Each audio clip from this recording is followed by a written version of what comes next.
Mate, g'day, Mr. Soldier X. How's everything going? It's good.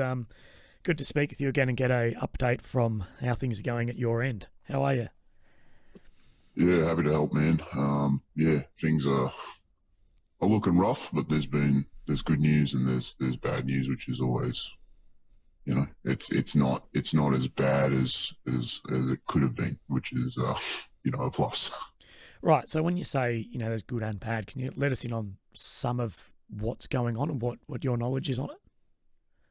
Yeah, so at the moment, at the tactical level, for like OPSEC reasons, obviously there's things I can't talk about. There's quite a few, but effectively, if anyone who's paying attention to what's happening on the ground, things are pretty dire at the moment. So the last MSR is now under direct Russian fire control. So that means that the Russians are actually within visual range and they're actually engaging the road. I've also been sending you over a while a series of texts sort of giving brief updates. Effectively, what's been happening since our last interview is the Russian forces effectively have been trying to pincer Bakhmut, and they've been attacking first in the south, which failed, and in the north. And what their plan is, the problem they have currently, the problem they have with, they originally hypothesized that they were trying to attempt isolation action, and that's where they just drop arty on all the different MSRs, all the different by roads entering into Bakhmut, and that would starve out the defenders. Now, the problem with that, of course, is that the Russian army in general has a bit of a shell hunger. There's issues with barrels at the moment, so the rate of artillery fire is much lower. So what's happening is a lot of the Russian forces are actually bringing up their tanks and using them as assault guns or using mortars or less effective artillery. So that's why effectively the ability for the Ukrainians to hold this depends a lot more on the defenders. And Ukraine has really, and the guys at the front have really given everything. They have, fought,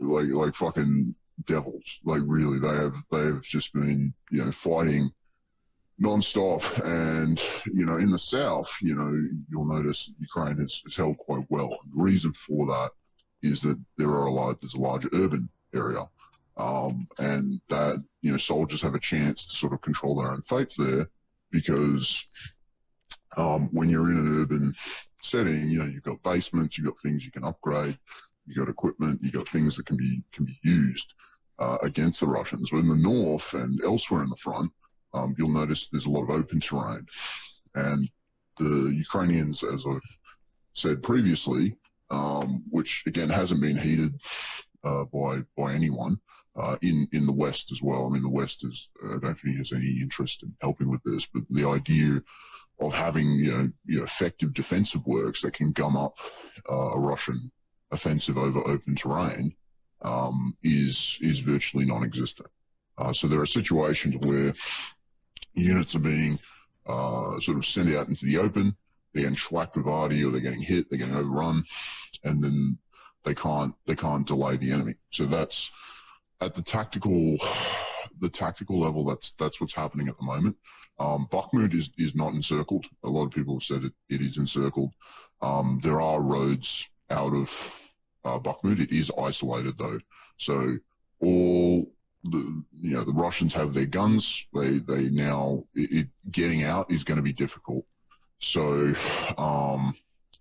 isolation can be almost as bad as encirclement in some cases.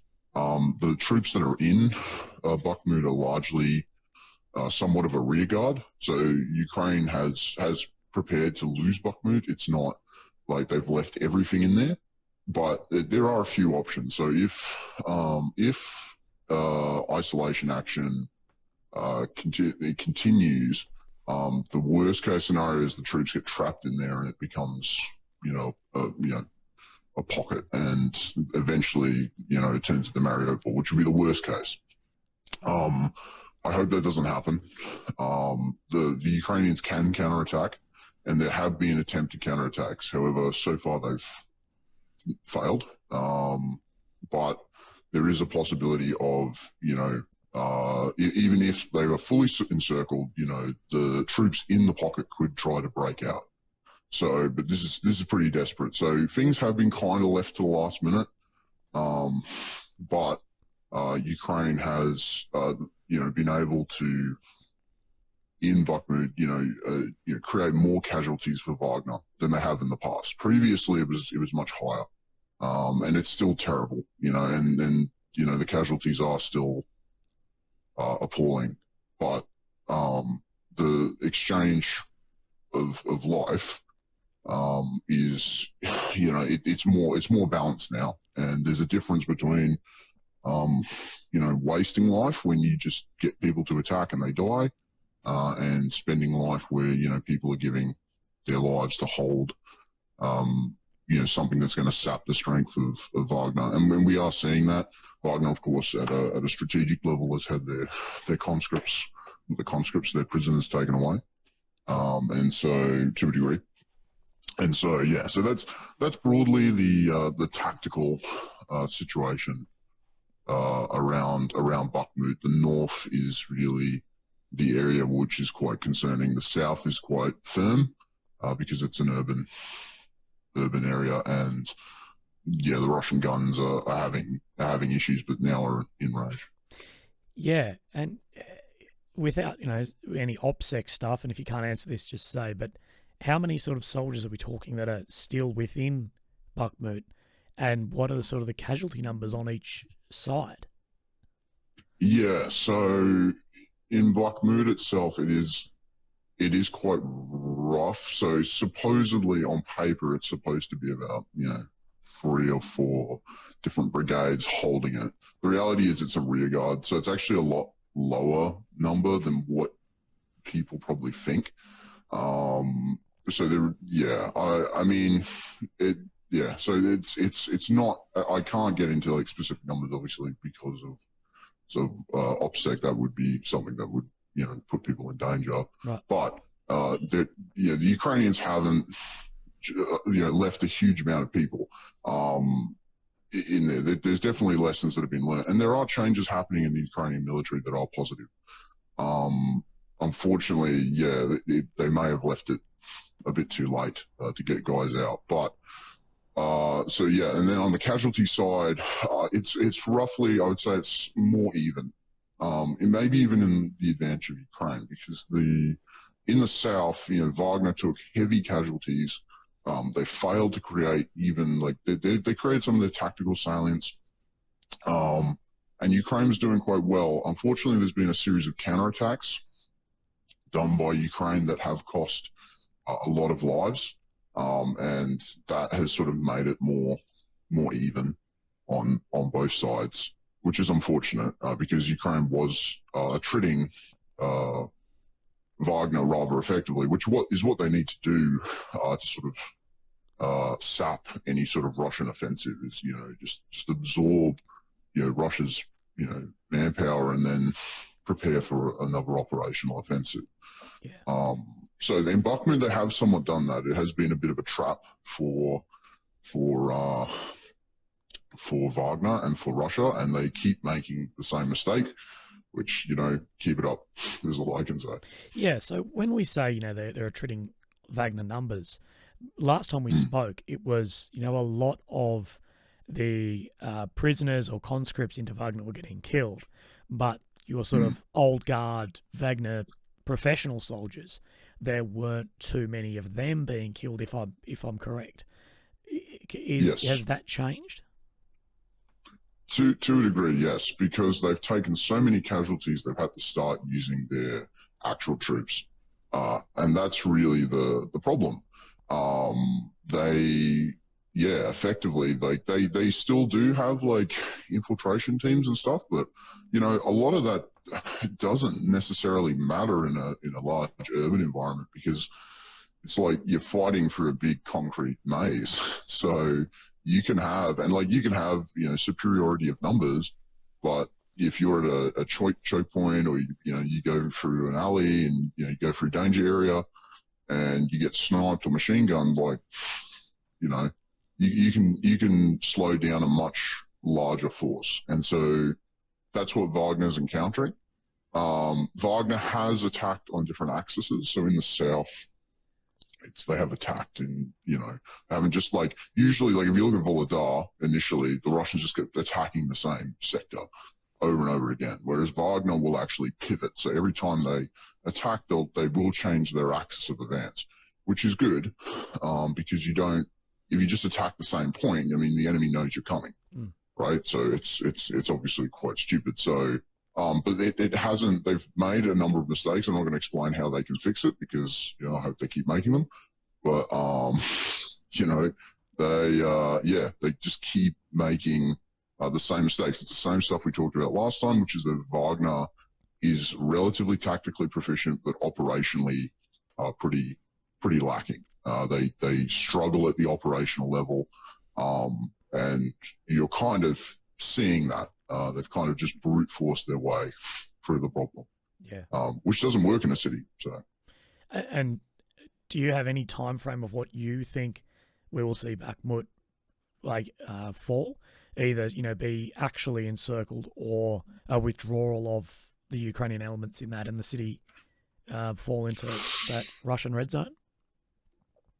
Yeah, so it's an interesting one. So again, a series of possible outcomes. I think at this point it's already under isolation. So Ukraine has to be, if they counterattack, they can keep holding it.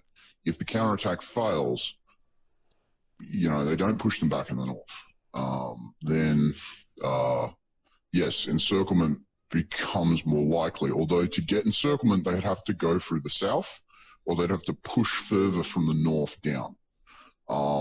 Which, again, it is open terrain, and Ukraine has got defensive positions in between. So I would say it's going to take a couple of days, at least, to get a full encirclement. In the best case, isolation is just as effective, though. I'm not sure why they wouldn't go for an encirclement, like why they would have to then. But, I mean, it's going to be difficult to get Ukrainian forces out at the moment, and it is. And so, I mean, that's the worst case scenario. I'm really more concerned about what happens after Bakhmut. That's really my big concern. But the main reason why Ukraine is struggling in the north, and it's not just the north, you look at all the areas up north along the Donbass front, all open terrain. They've been struggling for a long time. Is Western countries like Australia haven't given UCAV, they haven't given UGVs, they haven't provided bunkers, they haven't provided things that would reduce Ukraine's overall frontage and increase its combat power. And that's inherently the problem. I've made these recommendations, and here we are. I'm literally watching people get thrown into wood lines, getting slaughtered by artillery guns because they're not in prepared positions. So but this leads a lot into sort of corruption, but we'll get into that. But that's the tactical situation. We'll lead into the first point, but the point I wanted to make was that isolation / I'll call it a semi-encirclement, even if that's incorrect. The distance on at least the western source map, I'm just looking, is under 4 kilometers from both the Russian north and south. I just can't believe that isn't cut off. Like, I understand that that red zone is where the soldier is, where the last line is, but being a soldier, and you and I both, we know the distance on the range on these weapon systems of both Soviet and Western weapons, and I just can't believe that whole area isn't just absolutely under fire, under indirect fire, direct fire, under.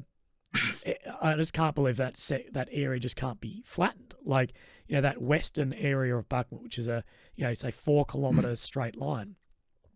I just can't believe that anyone can actually get in or out there. With modern weapons, that should just be flattened grid squares in that open terrain. It's I'm not sure if that points at incompetence of, I guess, command and control on the Russian side, or the lack of artillery systems there, but it doesn't add up in my mind. But not much in this has added up so far, and after a year and a bit of conflict, so I'll still be surprised. Yeah, so yes, so you're right. I mean, this is what isolation is. So isolation is, that they have fire control. So they don't have like full control of all the roads and all the areas entering. A full encirclement would be like Stalingrad, where there might be a few lanes where you let people in and out, but broadly you cover almost the entire.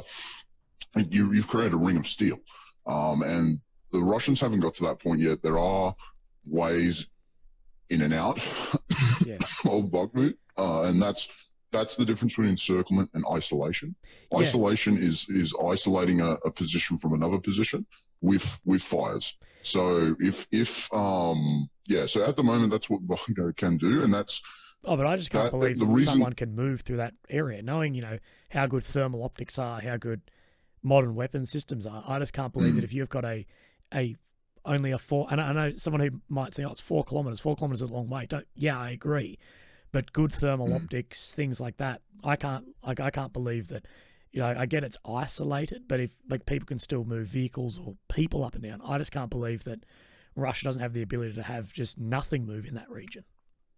Well, the problem with that, so there's a few issues. So the first is routes of covered in concealment, covering concealed routes that you can move in and out. Thermal doesn't see absolutely everything. Yeah. The second thing is things like obscuration and counterattack. So the Russians have to hold their position, and they're under constant counterattack. Yeah. So there is a possibility, there absolutely is, and there are routes in and out of Bakhmut. It's just like, can you get a vehicle out? Can you? Yeah. And then that may be the scenario where Ukraine has got a lot of its armor out, but there is obviously stuff left, and that is probably what will be left behind, because it is the withdrawal has happened potentially a little too late, and that's really the issue. But a counterattack, that sort of spoils that whole concept, and. Yeah, there are ways you can, because again, I mean, even in Stalingrad, which was completely encircled, people got out of it. The encirclements are very hard to pull off. They're very material intensive. Yeah. And that's what Wagner is learning the hard way. The question is, of course, can Ukraine get out of the fire? And of course, what happens afterwards as well. Yeah. So, well, I have no coming back to the. Yeah. Sorry, I have no doubt that 1 or 2 people can get in or out, or whatever. But if we're talking hundreds, if not thousands, of people, I just can't see how that could have a exfil of that amount without being noticed in that. But I don't know the lay of the ground well enough, and the amount of camera concealment and sneaky stuff that people can do. So you could break your group into smaller groups. There isn't actually, again, it is a rear guard, so it's not the full complement of people that are there. They can conduct, an operational, operational breakout, but also a tactical breakout. They could try and fight their way out. Yeah. There's a lot of options. It's not all over Red Rover, and I've been saying that for a long time. And I was saying that.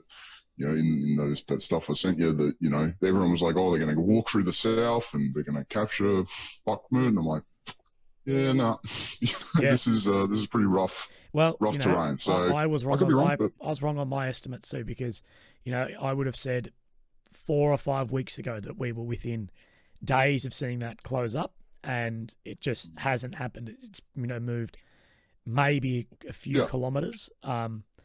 So yeah, it's very hard, and that's why I really appreciate you coming on, because at the end of the day, I've been there a couple of times, but I'm looking at a map and looking at, open source information. I really appreciate you, pulling me up, and people don't see this, but when I say something on a podcast or whatever, and you message me like you're actually wrong about that, I'm really appreciative of that, because of course, I don't have all the information in the bloody world. Oh, no one does, man. It's fog of war. Like, this is just everyone who says they know what's going on is almost certainly lying. So, I'd always trust, good scientific sources, good analysts if you can find them, like, absolutely. And if you, and what I'm saying, you know, of course, should be tested by what's happening in reality. So the reason that we haven't seen isolation action earlier is, you know, largely due, as my hypothesis is, that it's largely due to shell hunger and barrels, which there's information of that. There's also issues of you know, tactical failures by Wagner to bring their guns up. You know, and yeah, I mean, the terrain favoured the defender. Yeah. You know, Wagner, as we talked about, is operationally not the best at this, and neither is the entire Russian army. This entire offensive, which of course has already begun, this is getting into the operational. You know, the offensive that has begun is not being done. It's been done in a very Russian way, where, again, very similar to what they've been doing from the beginning. You know, no concentration of force. They've dispersed their troops everywhere.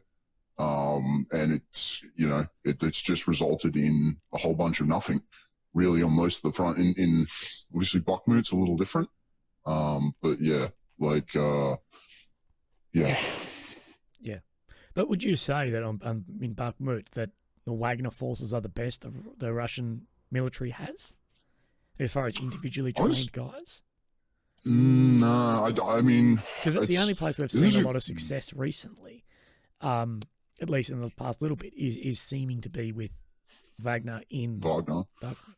Yeah, that's always been my hypothesis, is that they do have a better better organizational structure. And that's I've always held that for a long time. And a lot of people like just, you know, bagging out Wagner and this and that. Like, Wagner have, in some ways, like, their organization is quite interesting, in the sense, like, they conduct company team level operations. You know, they pay their commanders quite well. They're a very different organization, even to like a Western military, and they do things. They do know how to do things in a somewhat Western way. So I've always been like, well, you know, this, you know, watch out. You know, this is, you know, a relative, and their equipment is quite good, as we talked about last time. They're of course horrible human beings, and, you know, founded by anti-Semites, and they have murdered multiple soldiers, committed numerous war crimes around the world. As you've seen, they've cut off the head of a Jewish soldier, an Israeli fighting in Ukraine, for Ukraine. People might not know this about me, but I mean, don't know much about me, but I do have a Jewish family, and so, I mean, it is particularly sickening to me what the Russians are doing in this country. That they, you know, would try and target a Jew after all the pogroms have been committed by Russia. It is, you know, despicable. They've killed Aussies, they've killed Kiwis, and as far as I'm concerned, they can rot in hell. And the more of them that decide to throw themselves into Bakhmut, the better. But, and, you know, I mean, they're never going to be safe. You know, these guys have chosen, you know, they have picked enemies that will haunt them for the rest of their days. But, you know, stepping away from the emotional side of it, and looking at the organizational structure compared to the Russian army, and even some Western militaries, the organizational structure of Wagner is, you know, it is more effective, and it is, you know, they're very, very well equipped, you know, reasonably well equipped, I should say. You know, they're in comparison to who they're fighting, who they're around, and yeah, you see that on the battlefield. You generally see much better performance from Wagner. So yes, I have often contended that, and that's often been my hypothesis, that they are better because they use a lot of Western equipment, and they are somewhat familiar with Western tactics. Well, I would say as well, there is evidence of a lot of Westerners also fighting within Wagner. Yes, there are a lot of drop kicks, and yeah, you know, I mean, good luck ever coming home. But yeah, there is, and they do have a lot of corporate experience over the years of, you know, dealing with different countries and being exceedingly brutal. And yeah, however, operationally, they're quite limited. So they can be as well compensated as they want. They are very operationally limited, and that's the entire Russian force. So I don't want to paint Wagner as some sort of like Superman. That's not who they are. They're very much from that, and they can be defeated. It's just a question of the West getting a grip. At the moment, there's still total capability overmatch. So when I was with some of the guys, I mean almost all of the military UAVs Ukraine had been given had broken. So they had virtually no ISR capability. They were using, effectively civilian drones, DJIs. The Ukrainian government's tried to ban DJIs, which of course would sabotage the entire war effort. It's absurd. I was watching some absolutely crazy things. I've seen absolutely insane things happening. There is very poor organization at the tactical, operational, and strategic level on the Ukrainian side, as I've talked about before. It is the way that you call, for example, the way you call a fire mission in the Ukrainian system is you don't say fetch Sheldrake. You don't say, right, call artillery, call Zero Alpha. What you do is you go and meet a unit for lunch or on some sort of app, some sort of messaging app, and you talk to them about, hey, would you like to do an op? And that's how that works. That is a stupid system. It doesn't make a lot of sense. They are doing a lot of like Western style like planning of ops, but it's all useless because you're not, ensuring, operational success, right? And that's, largely the problem. So. Yeah, that's difficult. And something I wanted to get into, because this was our first, I know we've gone off track a little bit from the notes you and I have sent each other, but is sort of rebutting the pro-Russian claims from our last interview. And a lot of people, I think, there was some reaction type videos on YouTube reacting to you and I talking about parts and pulled bits out, saying some pretty wild stuff. Is there anything that's, big in your mind of like, hey, this was taken the wrong way, or something that you or I may have said that was misworded incorrectly? Because I do that every bloody time I speak, but for yourself? Yeah. I think they were very interesting. There were different voices from different places, but the Russian voices came through quite loudly, and I think that they were quite triumphant in many of the things that had been said. Particularly one of the big things was that I said that Ukraine is losing the war, and the fact is that Ukraine at this rate, economically at a strategic level, it is losing. Its current account deficit is massive. It cannot export many of its goods. Russia has some capacity to do that. Russia is losing its capacity to do it. Its economic situation, it is also losing the war. If the war is a wider proxy war, it is certainly losing on an economic scale. The Russians just don't care. That's the difference. And so that was something that was very much jumped on, I think. The other issue, I think, was that people sort of said, well, because I want to have accountability in the Ukrainian military, and which, I think can only truly, light can only come in from the outside in some cases. And I think that, you got to crack a window, and that's my solution to this problem is, and I advocated, bringing in Western advisors, or, we already have Western advisors here, who should just be held accountable. And people sort of assume that I wanted some sort of to put conventional forces on the ground. That's not, one, what I was advocating, because that would be stupid for many reasons, and two, that's a political decision. I don't make those decisions. I provide advice to government, and I try to be as accurate with that as I can. I try to be accurate with the public, because what I say can save lives, and if we do it, we can fix this problem. Australia has an attaché in Ukraine. It has military advisors in Ukraine. It has people who aren't officially here but are here, you know, if people understand what that means, you know, and all you have to do is just send them to these places and write back to the government, or you can just call me and just say, hey, what's going on here? And unfortunately, there is this lack of accountability that exists throughout militaries around the world, where incompetence is allowed to sort of flourish. So that was one of the big ones, and that leads into corruption. But yeah, I mean, yeah, the only other issue was, I mean, I think they were like contesting some of the numbers that we raised.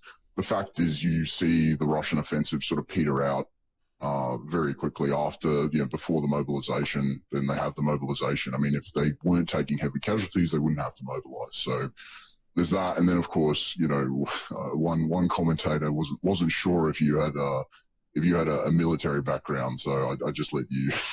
Yeah, I think I'd let you, mate, fucking respond to that. I think that spoke louder than his words. It was, well, if you haven't looked into who I am, how much have you looked into where this interview comes from? Like, I think it's my profile picture is me in Afghanistan. It might be my old profile. Yeah. I'm very open about that.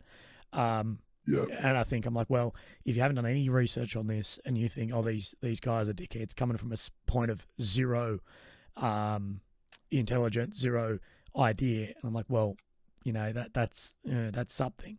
And I had a lot of people take the piss. My mates hit me up going, you've never served, mate. And they're like, oh, your service was barely serving anyway, mate, taking the piss. But yeah, that was part of it. But you know, if I heard someone say to me the other day, like, if you have any opinions, any information, anything, no matter how rock solid, if it's against the grain at all, you're lumped in this basket of being pro-Russian, following that, you know, may as well wear a Wagner patch around. It is true. People react if you just say one thing that's counter anything, you're lumped in that, and it is the politicizing this is very difficult.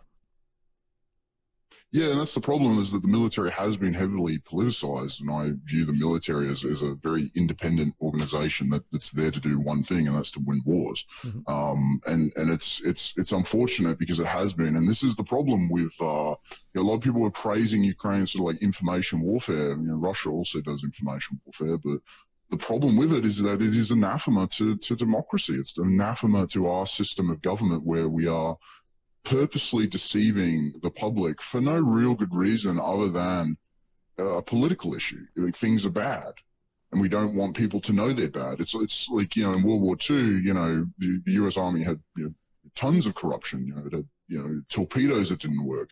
You know, that was reported. You know, I mean, the fact that that's something the public should know, because if you don't change it now, and it was discovered and it was fixed. And that's all we want. We just want this to be fixed. If that can be done in a covert way, that would be great. But that's not how it works. It's pretty janky over here. And like, you know, and this gets into corruption. You know, I've learnt, you know, recently how an Australian who was serving over there. Yeah. So this leads into the issue of corruption. And, you know, the way that this organization is run has affected people on the ground. So there's an Australian, I won't mention who they are. He was killed by, you know, effectively a team leader over here. He is under the pseudonym Canadian John. There was an op that was planned that he was this digger. This good dude was going on, and everyone in the team didn't want to do it. The Ukrainians didn't want to do it, and this guy just wanted to show off. I've seen this in the Australian Army. I've seen a lot of it. There's a lot of show ponies. You always have these guys who want to, you know, be peacocks and strut around, and you know, even the sapper, you know, the guy who had the MICMAT, who had like all the counter IED stuff, he didn't want to go. Now, they were going into a minefield. Now, this guy had patrolled them into into a minefield. Right now, it's classic officer stuff. Fucking great at navigation. Okay, yep, sure, shit happens, right? They get into the minefield, they've got nothing to get them out. They then get, it's again a classic sort of recon mission that is supposed to be a recon mission, but it's turned into a huge firefight. It's failed, right? So of course, any time you're not initiating contact as someone who's patrolling, you've failed, right? You're now fighting for your life, and chances of survival are very low. So, again, from what I understand, this officer effectively left him out there. He was very heavily injured, and they didn't get him back. Now, of course, this is what incompetence, and this is what all the things we're talking about lead into. When you don't have any accountability, you end up with people like this. Now, this guy still apparently has a team. He's still serving. He drives his own personal BMW to the front, allegedly. How he hasn't been dealt with yet is beyond me. A lot of the way that the Ukrainian military works is by who's your friend, and that, unfortunately, may in fact be what's happening here. The team that he was with didn't get an opportunity to say goodbye to this dig. They, from what I understand, tried to do everything they could to get him. Of course, I wasn't there. I can't. This is all secondhand information. But what has been told and what has been communicated to me is so appalling. But this is what happens, and the government's response, the Australian government's response, is, why are you over there? Having a big whinge, having Albanese, and I don't care who it is, it could be, and both political parties are terrible. They've been absolutely awful for Ukraine. They've been fucking, it's PR day. That's what it is for them. And, they're sitting there, lecturing a soldier who has just died, fighting to save the free world, fighting for his mates, representing the best that our country has to offer, and all the Australian Army can do, and I found this out the other week, is that, when we sent the Bushmasters, supposedly all that was sent was a single manual in a PAM that had been translated into Ukrainian. There was no training. There was no effective training team. There were no advisors. There was nothing. And so the Ukrainians took them and used them as IFEs, and they started, mounting stuff on them. They didn't have they didn't have the sensor systems. They didn't have any APS, and a lot of them got destroyed. And how no one lost their job in the ADF. No one was held accountable. The government hasn't responded to any of this. They just keep saying that they are one of the biggest donors to Ukraine, which we are. But, if we're not ensuring that things are working on the ground, then this is just political. And that's what this is. And I'm advocating that we send more equipment. As I've said, Ukraine needs, effective UCAV. They need effective UGVs. They need more defensive positions. They need more weapons. They need everything. But they also need, people who know what they're doing. And this guy was one of them. And the Australian government took no effort to try and protect him. Had no accountability for his loss. In fact, they blamed him. And that is, it's disgusting. But that's what it leads to. We have former generals like, Mick Ryan, who represent the sort of ivory tower of the ADF, who have the audacity to put up, tweets talking, these Ukrainian soldiers are living in this filth, in muddy, snowy trenches with water soaked through them. They're getting, not even hypothermia. They're getting pneumonia. They're getting, all kinds of, it's treating Ukrainians more than the Russians are. And this guy is sitting there, this is what war's like. I don't know what fucking war he's thinking of, where we just sit in muddy holes. I mean, I'm pretty sure, I remember the Japanese building a number of pretty strong defensive positions. You know, when we fought them in Papua. I mean, that's what I remember. I don't know what fairy tale he's looking at. I mean, this is a guy who has literally said that the M113s that we've sent to Ukraine are the greatest thing since sliced bread, but is still complaining that we have the M113s in the Australian Army, well, and that they're unsafe. I was mechanised infantry in the M113s, and they're a piece of shit. They're out of date in Vietnam. Look at a photo in Vietnam of those, and the soldiers in Vietnam were putting sandbags and bits of wood on the outside of them to try and put more armour on them. My unit had the updated one, which was still the same hull. It just had an extra road wheel, but nothing else really had changed.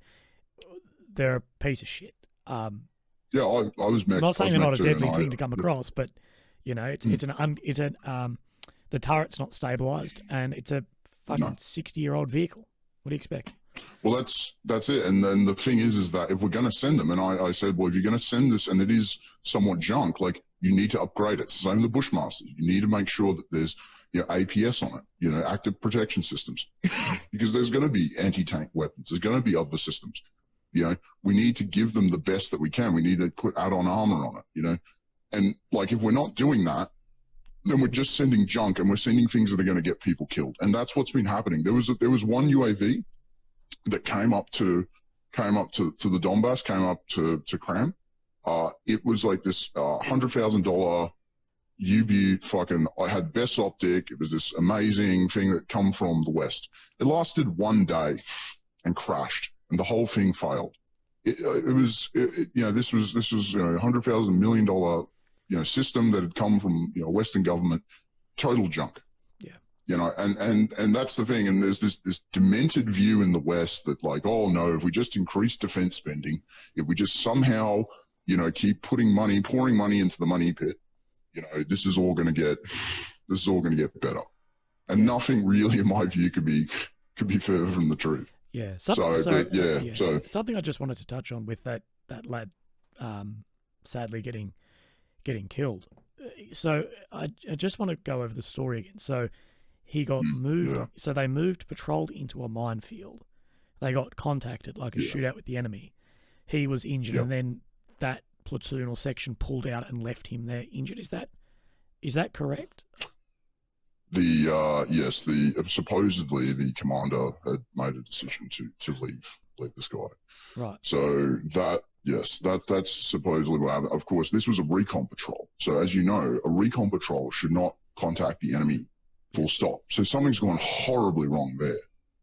Right. You know, he's patrolled them into a minefield. Yeah. Was it a Ukrainian or a Russian minefield? I assume it was Russian, but I mean, I don't think they were stopping to look. I think it would have been Russian, if I remember. No, I'm just meaning for the marking and whatever. I will say to people, this is the first time I'm hearing this information, and we will not say who this was, but it was someone I actually knew as well. But yeah, it's hard to hear, man. That stuff. It's hard to hear when, you know, there's just people dying for reasons that shouldn't have to. And no one has to die in this. And that's a point I want to make. People love to spruik off that I'm some Russian bloody sleeper cell, and, you know, even all the way up to the government accusing me of this. But no one had to die in this war because it never had to start. And now we've got, I don't know, let's say 250,000 people of both sides and civilians and whatever lying in the mud dead. It's just fucking ridiculous. Yeah, look, I mean, I understand, and we understand that, you know, in war, you know, people do have to give sometimes the ultimate sacrifice. Of course. And that does have to happen, but there is a difference between spending life and wasting life. If I order someone to take a position and to hold that position until, you know, like, for example, in Bakhmut, if guys have to go in to sort of sacrifice themselves to protect and so other people can withdraw, that is, you know, that is spending life. That's spending life to save life. There's a different calculation, and that's what we sign up. It's on the cap page, duty first, right? And that's what we are asked to do. But when you just waste life, and that's why I'm here. That's why I talk. I'm trying to talk to people, because no one in Western governments is listening to these people. They're not listening to these boys. They're not listening to Ukrainians. They're not listening to Westerners that are here. They're not listening to. I don't even know if they're even listening to their own people that are here. But it's just what I'm seeing on the battlefield, and we can see it on the maps. Is it's getting people killed, and it's more importantly losing this war. And these guys are, they're giving, like, this guy was a good dude. Everyone I knew that he was a good dude. He didn't deserve this, and yeah, it's this is what we get when the Australian government does not get a grip, and other governments too do not ensure that we have accountability of command.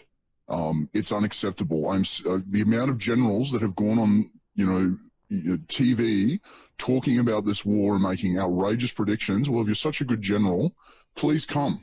Please help us organize the battle staff here. You'll be accountable. We'll give you a special rank or whatever, a special name. You'll get a special medal. There you go. That'll work. Whatever it takes. But get off your ass. Stop. Like, there are so many armchair generals in this war, and just fucking get off your ass and come fucking show us that you're the next Napoleon. Then, like, this is what you supposedly joined up. This is why I'm here. This is my job. It's my profession. Like, that's why I'm here. Where are you, Angus Campbell? Where are you, fucking, Mick Ryan? Where you're the greatest generals the world have ever seen. I mean. Sorry, I'm going on, mate, but it's what they're caught up in is trying to out, bullshit alleged war crimes from 20 years ago in Afghanistan. Earning, I think the highest paid chief of defence in the world at $1.2 something million a year. And and what everyone in the army trains for, everyone in a Western army, it's commonly said you're training for a war, not the war. I might have that back to front. You're training for this. You're training for a conventional conflict, not not an Afghanistan, not a skirmish in the desert. We're training for a conventional large scale war. And he can't even do that. So he's failed. I mean, and this gets to the sort of the final kind of point that we were going into, that this all of this failure. And these failures, failures in Afghanistan. We failed. The Australian Army just hasn't failed in Ukraine. It's failed, in Task Force Ramsey. We trained. People forget, like, the Australian Army trained the Solomon Islands Police Force. Well, how'd that go? And who gets held accountable in Afghanistan? Who got held accountable? No one. No, the people that got held accountable were the diggers who never had the accountability to start with. Well, the private soldiers, I should say, to people. Diggers is another word for a private soldier in Australia. Yeah, look, and I'm completely against any kind of war crime and anything that happens, and but like, if the digs are going to fucking wear this, and 100%, where is the fault of the commander? Why is the commander being given it's unbelievable the amount of crises that have happened under that man's leadership. He is easily one of the worst, I think by far the worst, almost the worst CDF we ever had. And I just that's the problem. It's this is the crux of the issue. It's accountability within the military and within government, not just in Ukraine. I can focus on Ukraine. I can talk about historical influence of the Soviet Union and different things, and they're trying to make it work, but it doesn't help when you have these fucking Westerners who just live, people like Russi. I read their intelligence assessment. I don't know what fucking fairy tale, like ivory tower, like they were living in. They've said that fortified positions have no place on the battlefield, that Ukraine has to engage in some sort of mobility warfare to defeat Russian arty, which is, fairy tales. They're effectively saying that, you have to use intelligence to try and avoid Russian guns, and they want to have that very strong offensive spirit. But I've seen that here. I've seen some of the Western doctrines that are deployed, and they don't work. They're just big wastes of time. I was watching the other day. There was a patrol going on where they had snips and drones. Did absolutely nothing for the battlefield. They just went on a big rodeo. Yeah. Because it was like, oh, this is a cool concept. We might get 1 or 2 kills. We might Like, that doesn't win wars, you know. And it's this is what is so maddening, and all of this is adding up to this incompetence that the Australian government and other governments have shown, an inability to show, which we could have done. We could have established, we could have already had, you know, two centers of gravity in the south and in the north, Severodonetsk, or with some other offensive in the south. You know, Russia's position in Ukraine would have been much more tenable, like untenable. But because we failed to do that, and because we're failing to equip Ukraine, just like we did in Afghanistan, we failed to equip the Afghans, you know, and we failed to equip, you know, the Solomons, and we failed to equip all our allies. We constantly keep having these training failures, right? And because of that, you know, China's seen weakness. Yeah. And I have been talking, and this is, you know, from people I know in the Australian intel community, and they are just like, Ukraine is not within our interest. It is not within our sphere of influence. You know, China is our main competitor. Well, all I would say to them is good job. Good job, because China has now come out and said that they can now be the peace broker of the world. And Zelensky has said, yeah, I'll give it a crack. And what do you think that shows to the developing world?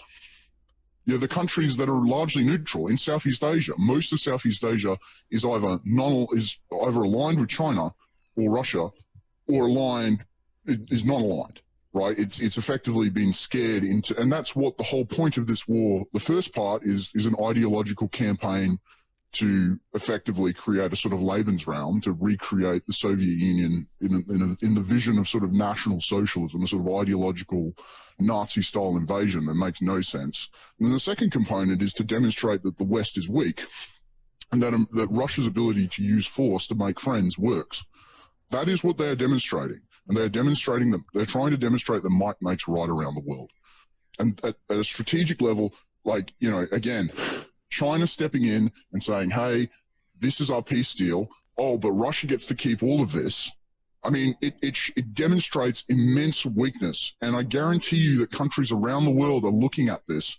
And, you know, countries like India are already deciding that they're going to work with the Israelis. They're not going to work with us because they want a competent military. Yeah. You know, they're not going to. Why would they bother? Like, you know, they know that we are too fickle politically, and they know, and they're looking at the competence and our ability to fight.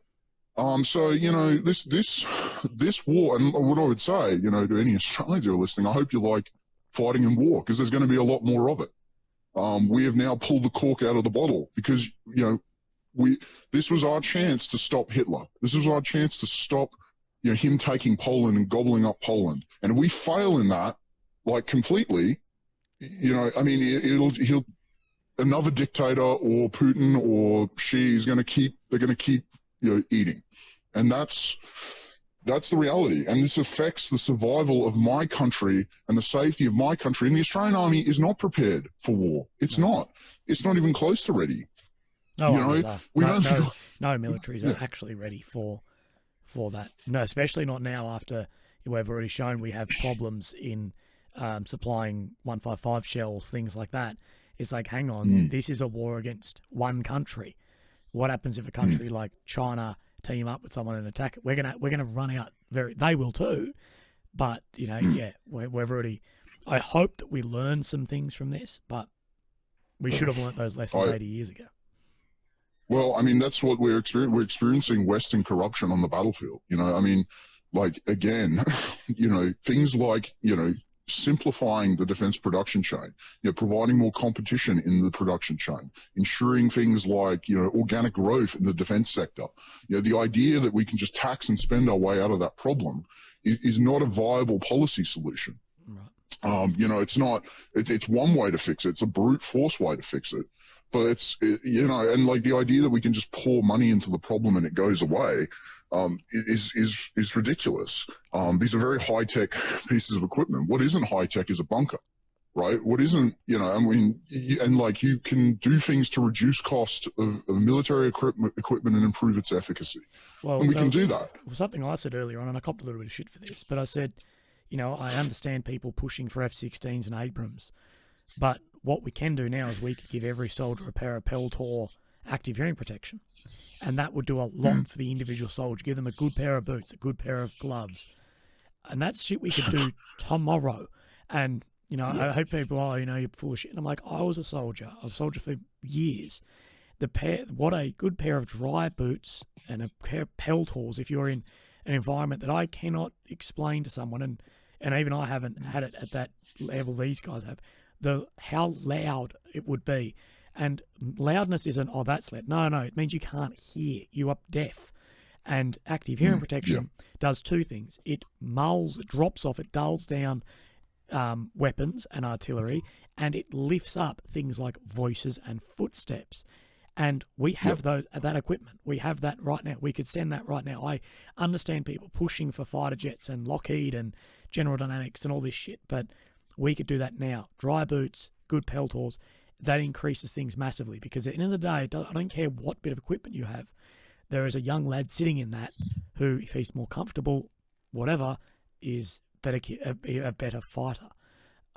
It's fucking Jack, mate, isn't it? It is really fucking beyond Jack. And I've been saying stuff like this as well. I mean, the individual soldier is often the guy who gets looked in last in the Ukrainian military. And we have like PVS, Australian Army, has tons of PVS 14s. We're buying all kinds of new stuff. Like, surely we can spare at least some. I mean, you could go back down to one nod, have one mounted on your weapon, and you've got, you can give half of them to the Ukrainian military. I mean, like, that's a simple solution. That would help. I know for a fact we have, even just at my unit, shipping containers full of equipment that's unused, never been touched, radios, SPRs, but is it sexy? Is it teeing someone up for a job after? Not really. And people say that's me being corrupt, but no, you need to follow the money on this. You follow the money. I agree. Like, somewhere. Yeah, I agree, because like when I looked to, like, I was advocating, like, one of the things, like, one of our fatties were like, every year they have to fire a certain amount of jabs, right? Because they just sort of go, they become unusable, so they have to fire them. And I'm like, instead of doing, and like, when you get qualled on the jab, you don't actually fire it unless you're like an NCO or an officer, because it's so expensive. Yeah. So, you learn how to fire it, you go through the simulators, you get all the quals. But like, if we're not really firing it, like, why don't we, instead of firing at just an empty target, why don't we hand it to Ukraine? And what have I heard from defense? Crickets. No, because again, it's, I often compare, and I get a lot of shit about it, I compare the Australian Army to an Arab army. It's this very showy army. It's this very, like, a highly equipped army. There are really good people in it. There are fucking really well-trained units. But it's all more about looking good than it is actually about doing the job. And that's been my experience with a lot of militaries. The Australian military. Very true, mate. Look on the Australian military. And I don't want to get too off track here. I'm sorry, people listening, but the last week, the Australian military, every post online has been about the LGBTQ plus week for the Australian military, and marching and flags and this and that. And I'm not saying the representation isn't important, but I'm saying that has nothing to do with the warfighting capability.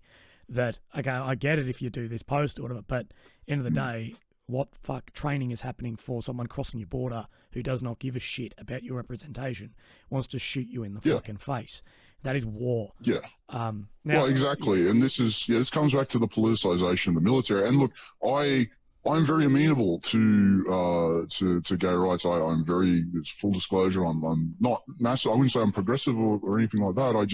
I believe in civil rights. I believe that people should be able to do whatever they want. That's just my personal view. I don't, if you're conservative, you can still be in the military. Like, and that's the problem, is that and again, like, the reality of people who live in the military who are gay is not positive. That's just propaganda. They just put this stuff out there because they know that they think the public is stupid.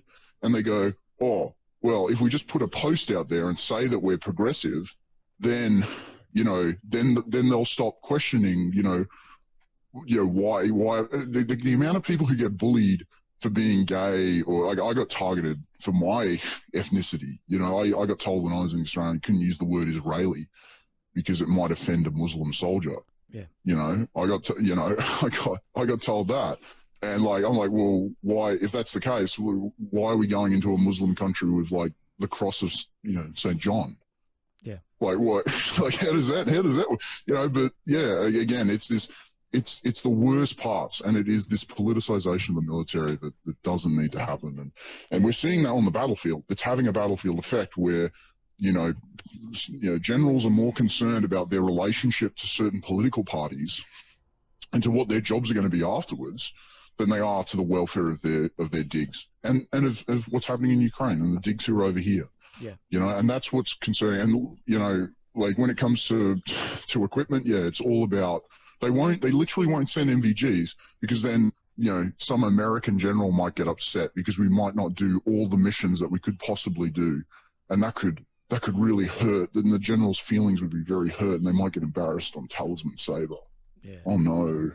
Yeah. I mean, fuck me. But that's where it's at. And look, the idea, like, kind of circling back to on corruption, like the idea of fixing corruption in this country, like at the moment, there's this idea of like the US has brought in their a lot of their ombudsmen and a lot of their anti-corruption sort of personnel of their inspector generals, similar to SIGARs in Afghanistan. I hope that they do good. My experience with inspector generals is that they, can be anywhere from people who try. So like you've got the Ukrainian anti-corruption prosecutor who went after like a lot of people in Ukraine. They've been generally pretty good, all the way to Australia's IGADF, which is just this corrupt organization that basically they can actually hide corruption because they effectively they decide they decide what happens. And a lot of the time, and that's a lot of this is coming out in the Royal Commission to Defence and Veteran Suicide, is they're actually like there's a lot of bad things that inspector generals do. They're not gods on Mount Olympus. They're human beings, and they are subject to the same frailties as all of us. They can often decide just not to investigate. In many cases, that's often what happens, and they have limited resources. So even if they're really good, there's only so many cases they can look at. So I think, No, you go. Sorry, I'll cut you off. Yeah, no, I think, as I said, the solution to this is an ability. It's a wider anti-corruption mechanism where people who show evidence of corruption, I've recommended this to the Australian government, and it hasn't happened. It's not being actioned from what I understand. But if you show evidence of corruption or abuse, any kind of damages, so you show like, in my case, I took the example of people spray painting my skip bin, and I put that there. That's obviously a damage. So my chain of command in that scenario would have to deal with that immediately or suffer some kind of automatic penalty, right? Because at the current stage, you cannot effectively complain, even within the Australian military, about issues within your chain of command. Right, there's almost no way you can do it unless you go and like sue them, which is incredibly difficult and borderline impossible. Like, or if basically someone in the chain of command likes you enough, they might bring the person to account. But and this is what we're experiencing in the Australian Army, and the reality, is transferring into Ukraine, because Ukraine also doesn't have really any accountability mechanisms. There are some units, there are some people who do try to deal with this, but it's a much larger scale than what's happening in Australia.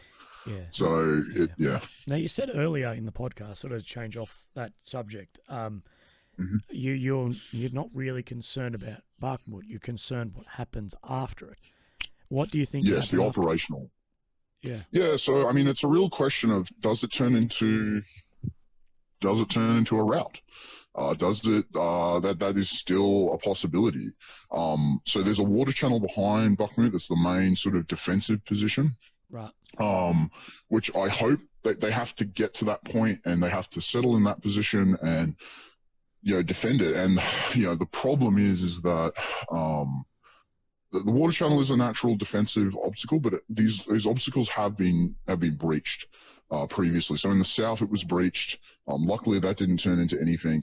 You also have obviously the salient that's being created around Novosilka, near towards Cram. So that's concerning because the idea behind that is to try and get the guns forward and try and hit supply depots and try and mitigate, limit the ability for Ukraine to supply itself. So that's concerning. And there's also the Siversk sector, which is quite interesting because if Wagner was able to capture or advance up and close that pocket, they could threaten potentially the left flank.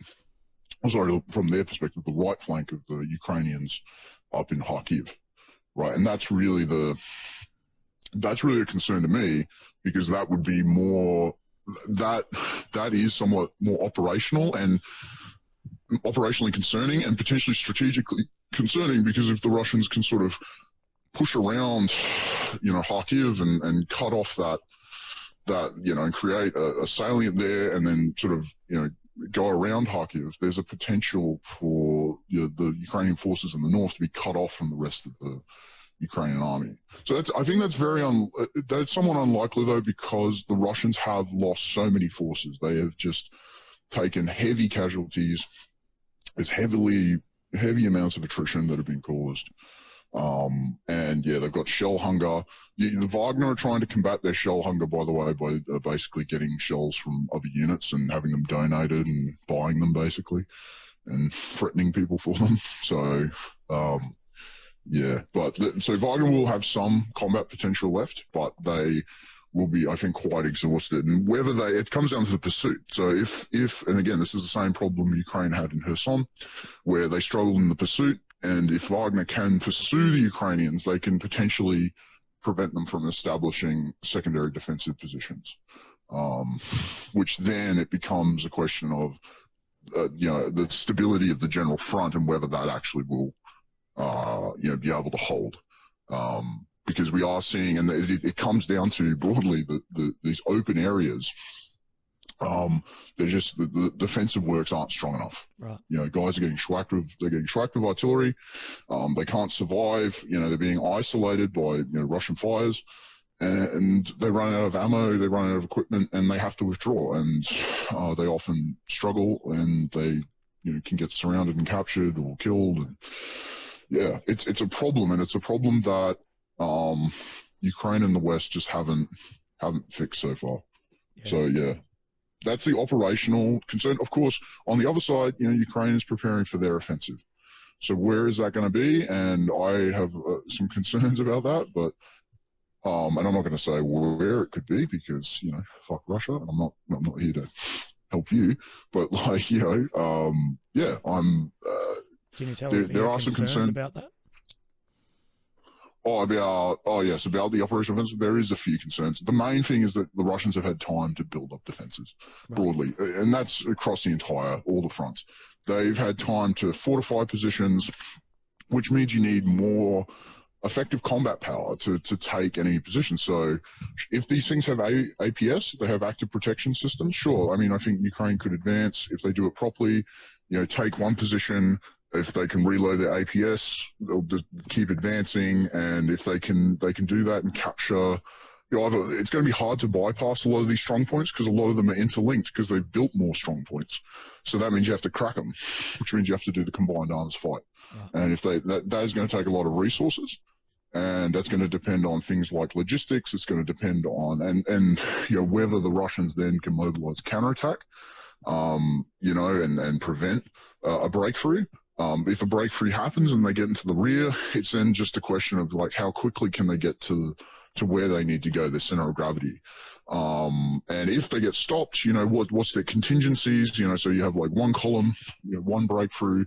Do you have mutually supporting breakthroughs? Do you just have a single Schwerpunkt, a single point of penetration? Do you have two? Can you mutually support each one? I mean, these are all the concerns that I have. And look, this is going to be a test for the West, because these are all Western trained forces. So if this fails, what it means and what it tells me is that it will be a confirmation of the lack of accountability that we've been talking about this whole conversation. That effectively, people are just taking the piss, basically. They're going through the motions of training Ukrainians. They're giving them, maybe some defective junk, and they're saying, "Good job, gold sticker, tick in the box," is the case in the Australian Army. Box tick, you're called. And that's not what wins wars. As I said, PR fucking conferences, press conferences don't win wars. So, but I hope it works. I do. I'm concerned about total reserves, I think is one of the main issues, is that Ukraine has taken quite heavy casualties throughout this war. That's also a strategic issue because they have, fewer people, and that is going to become more and more of an issue going forward. It's going to sap the strength of the Ukrainian economy more and more, and it's affecting the capability of the Ukrainian military, because you're not retaining people, so you're not retaining knowledge. So yeah. Yeah, I guess there is an idea too of, if this offensive doesn't, take all the ground back or whatever, how many more offensives of this scale could Ukraine actually launch? Yeah, well, that's the question. I mean, for both sides, there's a strategic limit. So for Russia, there's 3 million former, soldiers that make up its reserve. That's its huge backbone. And then, of course, it's probably about, maybe, let's say, a few million more. That's its reserve. Once it starts going through that 3 million amount, it's now going through people in the economy who maybe aren't the best at fighting and are probably more critical for the economy. So, and that's you end up with brain drain. It's demographic collapse. So every country on the planet is facing, other than Israel, is facing some form of demographic collapse. And that's really bad because, if you don't have a working population who provides and pays taxes, you can't have any social programs. And that's the problem that a lot of countries are facing. Yeah. So the only solutions for either side, I mean, for Ukraine as well, option one is become more efficient and get better at losing less people. Option two is you bring in more immigrants, and you try and fill it that way. The problem is that you can't really pay for those immigrants in Ukraine's case because so much of your economy is gone. I mean, effectively, the economy is I mean, it's not non-existent. There's a sort of hobby economy, and it is ticking along, but the large export industries, the tax revenue is gone. And I mean, you could pay for. I mean, in theory, Ukraine could pay for it through something like a sovereign wealth grant. This is one of the things the West could do, is just bring in Norway's sovereign wealth fund, put defensive works around, defend, the key natural gas reserves, the key resources in Ukraine, and try and export them. The problem is they can't export them now because the Russians have, through the grain deal and through the Black Sea Fleet, have largely made any trade with Ukraine very difficult, because they can effectively, no insurance company is going to insure a vessel that could potentially be sunk in time of war. So, there has to be some sort of solution to that at this point. But of course, Ukraine's stuck in the grain deal. So, which means Russia can sort of slow down their grain exports, and Russia's had a big bumper harvest. So, this is why I'm saying that Ukraine is, country to country are losing. And the problem, again, is that the West has to figure out, how do you solve this problem? We need to make Ukraine more self-sufficient. We need to try, this is a real big problem. What is the economic plan going forward for Ukraine? There's a lot of talk about a Marshall Plan and all of this. I hope it works, but we can start doing stuff now. And yeah, I mean, at this point, that's the strategic side. And that's really, I think, that's kind of at the stage where we're at. We're waiting for the next Ukrainian offensive. We're going to see what happens in Bakhmut. And yeah, we're going to see. I mean, the concept of a peace deal at the strategic level, I think, is very unlikely for a number of reasons. People who are saying that this will end with a negotiated settlement aren't really, I don't think, are broadly living in reality. This is an ideological war waged by Russia. The Minsk agreement was the closest thing we got, and everyone agreed with it, and Russia still couldn't stop fighting. So, in my view, this conflict will largely freeze at some point when both sides are sort of economically exhausted. And for Russia, that's going to be a lot further down the line, and Ukraine, that's going to be a lot sooner. Right. So that's, yeah, which of course we have to, the West, the free world has to pay for, and I think we should pay for. But we at the same time, I think if we're paying this kind of money, we should also be saying like, well, hey, you should probably fix Ukraine as well. Like you can fix your country, But yeah. Anyway, man, that's most of the situation. No, I really appreciate you coming on and talking about, I guess, your experience and your opinions, and people can fight it out in the comments over who's right, who's wrong, and any details as well. Yeah, well, that's it. Well, I know everyone knows what side I'm on, and I think pogroms are bad, Holocaust bad. Don't do that again. Wars of aggression generally bad. Never again. Never again to me means something. I know not everyone that has that means something, but yeah, no, that's why I'm here. And no one should have to live, getting bombed or shelled. And Ukraine is, in my view, the victims, and they should have every opportunity to have happy lives, and if I have to throw my body to try and make sure that happens, I'm one of the many. So, hopefully what things is change. your reaction if someone were to ask along the lines of, well, what about the ethnic Russians before this who were being targeted in Ukraine? What's your response to that? Is that I mean, it depends what you mean by ethnic Russian. There's hundreds. Russia itself is comprised of hundreds of different ethnicities. Of course, so you yes. Language discrimination and national. I mean, people as being someone who has targeted in Ukraine for maybe being more on the Russian side pre this conflict.